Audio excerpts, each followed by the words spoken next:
Hey everyone, welcome to another episode of Asian Hustle Network. Today we have Kayla. Kayla, welcome to the show. Thank you for having me. Kayla, tell us a little bit about yourself and for our audience, Kayla is a high school senior that's doing remarkable things. But before I dive into that, I want to have her just talk about herself real quick. Go ahead, Kayla. Yes, thank you. So, as you mentioned, I'm currently a senior at Elkins High School, located in South Houston, and I'm going to be attending the University of Texas next year, majoring in chemical engineering. A little bit about my background. I am Chinese Indonesian and I'm a first generation Asian American. So my parents are originally from Indonesia and they moved down here to go to college. And ever since then, they've been living here and they raised my sister and I. So I'm the youngest of two. That's amazing. And congratulations on getting to a university and choosing it. That's so exciting. Thank you. I'm really excited to start.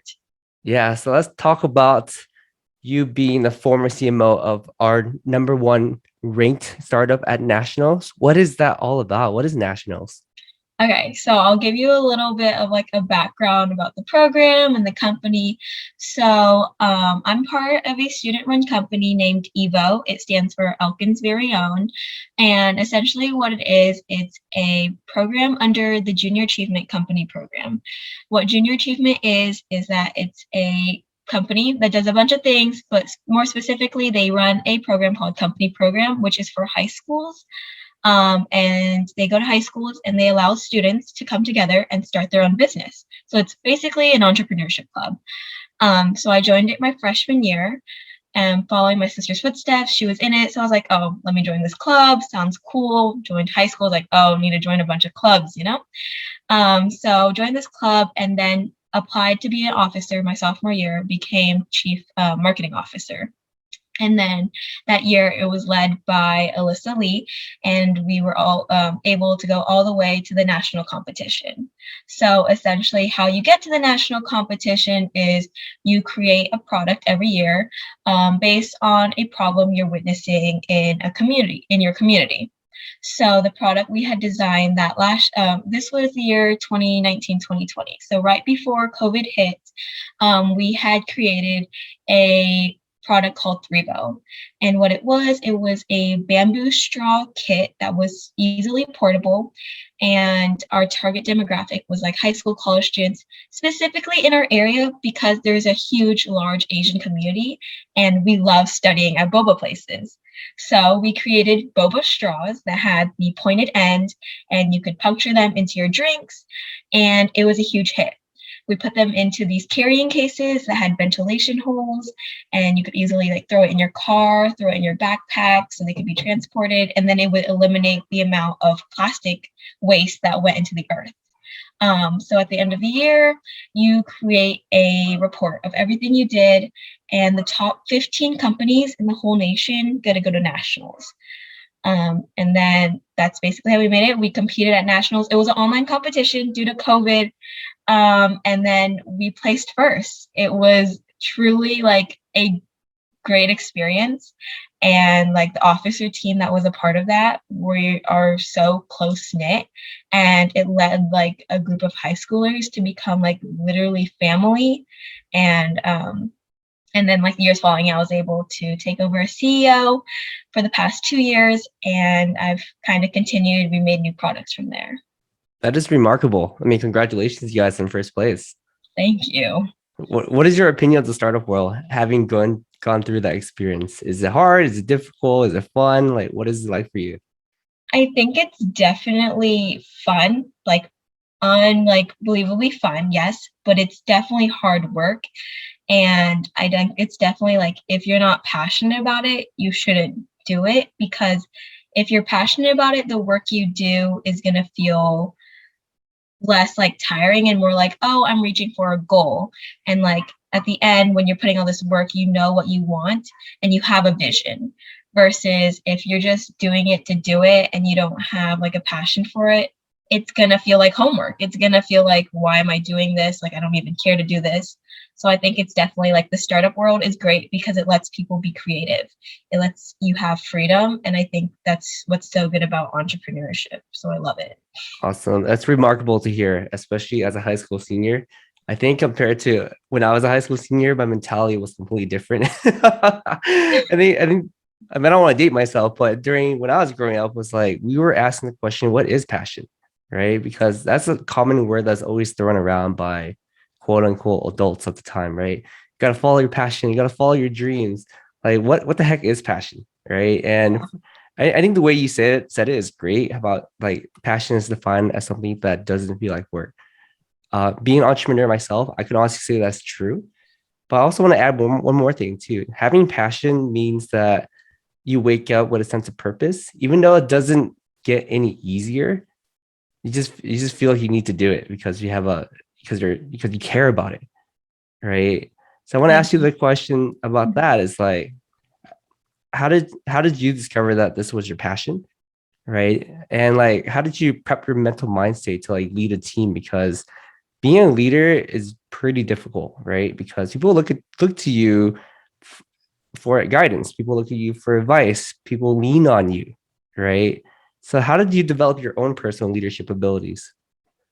100%. I agree with you that people always look at you. I think going into this year, these past 2 years, I have grown my leadership skills like tremendously through a high school club, which sounds silly, but it's insane, like the skills I've taken away from that. And I think one of my biggest takeaways is that when times like get hard in a company, they will always look to the leader and be like, what do we do next?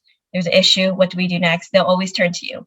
And so you have to put on a face of like, oh, yeah, I know what I'm doing. It's kind of like that fake it till you make it mentality. Because if you show like you're scared or you're clueless to your team, then your team will get that mindset. And then it's downhill from there, of course. So you never want to give your team that perspective of, oh, we can't do it. Because I think like there's always a solution to the issue. Whether it's the best solution in the world, you're always going to find an answer to your problem. And I think this year, definitely, we've been faced with many problems, especially like coming back post-pandemic, working in person again. We are faced with so many like issues, but as a leader, I learned, oh, I need to like keep pushing, show my team like, oh, we do have an answer. We just have to take it step by step. Yeah, remarkable answers. I'm very, very impressed with your answers because this is probably episode, what is it, 160 or whatever on the Asian Hustle Network podcast. I talked to a lot of entrepreneurs on this podcast, people who made billions of dollars, people who changed the world. And your answer is definitely top tier. I'm very taken back because I'm very impressed with that. I'm like, Thank wow, you. you guys give me a lot of hope for the future. And I Thank you hope so you much. never I hope you never stop, right? I hope you never grind it out. And I will hope that you pursue entrepreneurship in college as well. Like you don't stop, right? So let's quickly talk about college. Like what do you hope to get out of college? What are your goals? Like Yeah. what kind of experience do you want to get in college? So of course, as I said, I'm going to University of Texas, majoring in engineering. But definitely the way that being a part of this whole like startup experience and learning and entrepreneurship, it definitely affected my future, which I never saw. Like me in middle school, I was like, oh, I'm STEM focused. So a little bit about my background is when I was younger, my mom put me in a bunch of extracurriculars. And it's a huge blessing that she was able to do so. And I got to try out a bunch of different things, learn about my interest. And business was just really not one of them ever. I was a huge nerd, still am, love math class. Like, I hate to say it, but I love math class. And that's why I majored in engineering. And then my mom would even put me in extra tutoring classes because I would always want to get ahead in my math class. I'd always help my friends in them. But then being a part of Junior Achievement, this whole startup program, it grew a passion for business. Um, and entrepreneurship is so cool because, as I said, it gives you freedom and it gives you creativity. And it shows like, oh, if you put in this hard work, it'll show and you'll get results from it. And your work actually does have an outcome. So it definitely has affected me because I want to minor in business. I'm not completely sure on what field I want to be in, but I know there's a huge entrepreneurship program at UT. As long as they have Macombs, their business school is very prestigious. So I'm definitely looking forward maybe to get a minor in business management. Not completely sure, but it has definitely shaped my future outlook in my career. I love it. I love it. I can't wait to check in you in about a couple years to see what amazing things you're working on. And out Mhm. of curiosity, how supportive have your parents been with this, right? And to give our listeners more perspective, I'm probably double your age, and when I was going to school, my parents only gave me basically three options, right? Become an engineer, become a doctor, or become a lawyer, right? And I just want to hear like what, like I just like a lot of my own curiosity, right? What is the expectation now, right? I wonder what parents are teaching their kids now. Are we still required to be a doctor, lawyer, engineer, or are we more loose and be like, okay, like you can pursue anything that you want to do in life? How have your parents supported you along the way? My parents have truly been my number one supporter in this. It takes up so much time outside of school. And there's a whole closet in my house with boxes of like inventory of like old things, just like company products. And they have been like number one supporter. They used to, whenever before I had my license, they would always like drive us to Houston to all these competitions, to all these meetings. And I think they just love seeing that I found a passion that I truly enjoy, and working with the individuals that are on the officer board with me, they've truly become like a second family to me, and they're such good friends because they're also high school students who are passionate about the same thing you are. So not only are you living like that high school life together, you're on that same goal, you have the same mission. So with that, my parents see how much joy I have, just getting to be creative and getting to run a company. So they definitely have been so supportive in this. And they're really excited to learn that I've expanded my interests beyond just like math and science, that now I want to join the business field, because I think truly, like any parent, they just want to see their kid be happy in what they're doing, and I think happiness in what you're doing will lead to eventual success. I couldn't agree with that more, right? I like the fact that you mentioned that, you know, as long as you're happy, it will lead to eventual success. That is very, very true, right? I feel like nowadays, I feel like it's so easy for us to fall into the path of instant gratification, where it's like, I want it now, Amazon Prime, like ordering DoorDash now, right? Yeah. But you're right. Success does take a lot of time, and Hmm. sometimes it's not overnight, right? It takes years and years of discipline and action. And this is the part where I want to focus on yourself, right? How did you learn about like goal setting and like setting expectations for yourself and like learning to visualize what success even looks like? That is pretty advanced stuff, right? And Hmm. I want to hear how you developed those abilities. Was it something that was taught to you by your parents, school, peers, or your own self-interest where you're like, okay, like I need to this is how I improve myself. I need to learn about these things. So I want to focus the next part of the podcast on yourself. I think definitely my like organization and just my goal setting has definitely have an influence from my parents. Growing up, they always like kept me on a path of what I'm focused on. And in high school, they left me be more independent. So there I was set to kind of have an organized schedule of what I want to do. And I knew taking on this responsibility of becoming CEO of this company, it would have to have me balance school life, and it would have to balance running a company. And on top of that, still having a social life, because it's 4 years of my high school like life. I still want to be a teenager. So I'm able to see like, oh, if I need to delegate task to people, then I'll do so. I'm able to see like, oh, I need to take a step back. Like I need to enjoy my time and go hang out with my friends, because I don't always need to be doing work, work, work, work, work, or I need to focus on schoolwork. I have a test coming up. So I think it's just a great deal of like stepping back and seeing like, oh, I need to balance out my life, or else you're just going to feel more stressed and more unorganized if you don't balance it out. But yeah. Those are really good answers. Again, you're very, very impressive, and yeah, you're very impressive for me to hear. It's very refreshing. It's very refreshing to hear your perspectives too. But how did, as you mentioned earlier, right? You still want to balance between work and be a normal teenager. Talk about those challenges to me. Like, why has it been so challenging? And like, have your friends supported you? Who do you talk to when you run into trouble? Do you have mentors? I want to hear about that perspective. Okay. So just the balance between being a teenager and running a company, I think my friends have definitely been so supportive.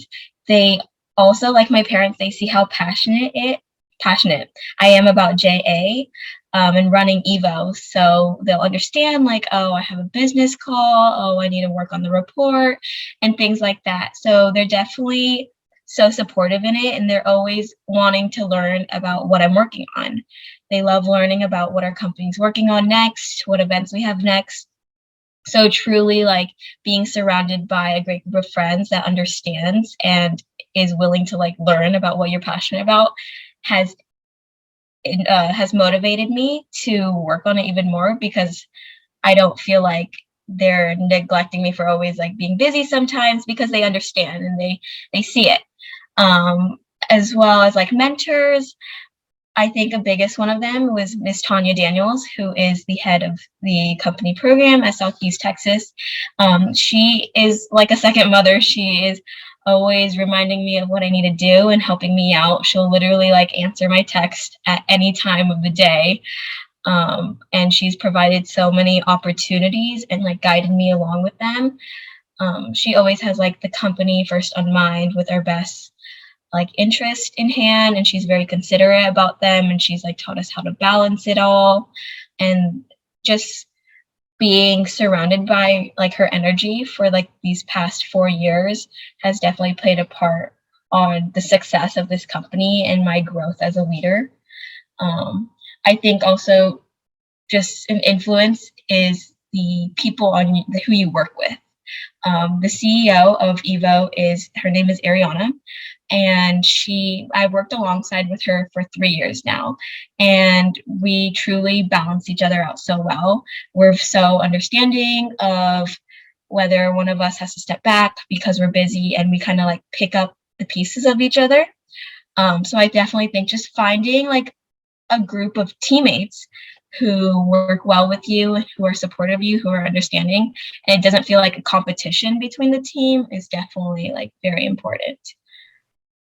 Yeah, that's amazing. And shout out to Tanya as well. I think she was the one that was like, hey, like, can you interview some of my star students? I'm like, absolutely, Tanya. We'll love to have them on the show. This this is the Asian Hustle Network podcast after all, and we like to hear all perspectives of the past, present, and future. And obviously, you are a very bright part of the future. So walk us through a day in life as CMO and CEO, right? What kind of business meetings do you take? How do you navigate your meetings? As we, I mean, for us that are in the working world, we know that most meetings we don't need meetings. You always like, okay, like there's no point to that. There's no perspective to that. Sometimes there's no reason to even have a meeting. Just to like have a meeting, right? So I want to hear Yeah. about like your day in life and like how do you run your meetings too, because I think that can give a lot of perspective to other high schoolers who are listening to this podcast right now. Mhm. I think it's very different. Well, I don't really know how it is running in like the corporate world, but I think the high school experience of running a business is very unique in its own way, and it's very different and maybe like funny to some people. But sometimes during class, I will literally pull out my laptop and I'll be responding to emails in the middle of calc class. And it's funny because my like peers will be looking over my shoulder and they'll be like, "What is she doing?" I'll be like, "Oh, I'm responding to an email," because it's not common for like high schoolers to be experienced in this, which is like a huge blessing. But that's like one of the things for like business meetings. How our company runs is that we have business meetings once a week for a couple hours. Sometimes they'll be on Zoom, depending how busy everyone's schedule is with like all tests and schoolwork coming up. And sometimes it'll be in person if we have more time. So that definitely like shows like, oh, we're still high school students. We're still super busy. So we have to like manage it with all our schedules. But how the business meetings works, everyone is assigned a role. And so in our company, we currently have 8 officers. There is a secretary, a treasurer, and then there is 6 chief officers. So I'm the CEO, there's a COO, and then there's a finance, supply chain, marketing. And then we also have a special position called the chief ideas officer. And Joyce is her name. She is a ball full of ideas. Like, she will sit there and just think of 10 million ideas, and it is incredible what her mind can think of. But it makes our team just work so well with all these different positions. So I'll kind of delegate tasks. There'll be people in charge of social media, talking to the supply chain, and we kind of just run it slowly throughout the year. In the beginning of the year, from like August to about September, October, we'll come up with our product, we'll talk to manufacturers, and then we'll start production. From there, we get the money, we start production all the way till about January, February, where we launch. And then we launch our product, and it goes on for about the whole year until June, where our company liquidates. So what's also interesting, a part of this, is that every year our company liquidates. So then in August, we start right back over again. Oftentimes it's with people who repeat positions, so they'll be experienced, but they have to start all over again, think of a new idea, a new product, which I definitely think it gives you practice on your entrepreneurship skills, just because you're going to have to be creative again, and it starts back over, and it kind of like builds a mentality of what entrepreneurship is, rather than just like doing it once. It'd be kind of like, I don't know if like habit is the right word to use, but that's kind of what it is. Yeah, and you're not wrong with that too. I like the fact that you guys start from scratch every year, because being in business for the past so many years now, I can honestly say that every year is a new challenge, because you're dealing with changing landscapes, right? Whereas the first year was trying to find product market fit. The second year, you're probably dealing with a global pandemic where supply chains issues increase prices of everything, right? In the following year, you have new competitors who are doing things better than you, because as human nature, it's like people get bored of the same product, to use it same over and over, right? So you always have to constantly innovate, and then you have to incorporate the emergence of like new technology. It's like, how to Web3, metaverse, all these big terms, NFTs. It's like, okay, like how does that incorporate into your business to actually make sense, right? So I think with that strategy of like you guys essentially starting fresh every year and like brainstorming, it's pretty parallel to the startup world in some ways, because every year we have the end of the year call with our team. It's like, okay, like what can we do better, right? With the continuously improvement mindset. So Kayla, we have one final question to the podcast, and that question is, what advice would you give to another high schooler who wants to pursue entrepreneurship in high school? I want to hear what your answers are.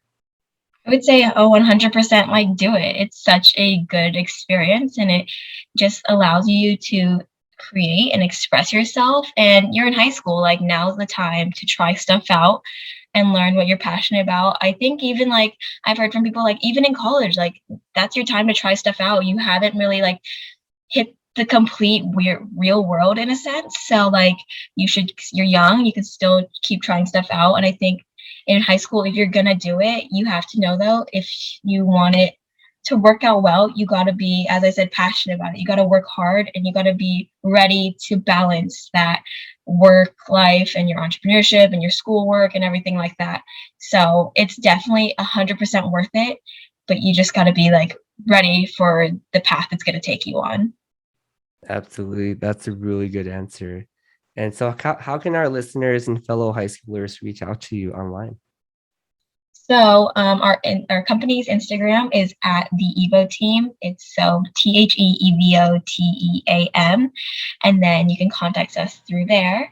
You can like DM us on there, and I'll be sure to check it and respond. And that's honestly our best way. Our website is theevoteam.com with no W or anything. Just type in theevoteam.com and you can check out more of our company's story on there. We have a short blog that tells you about our year-long like big events that happen throughout the year. You can read about the officers on there and also shop our product. Awesome. Thank you so much, Kayla, for being on the podcast today. You're a true inspiration and gives me a lot of hope for the future. Thank you so much. Thank you so much for having me. It was so much fun.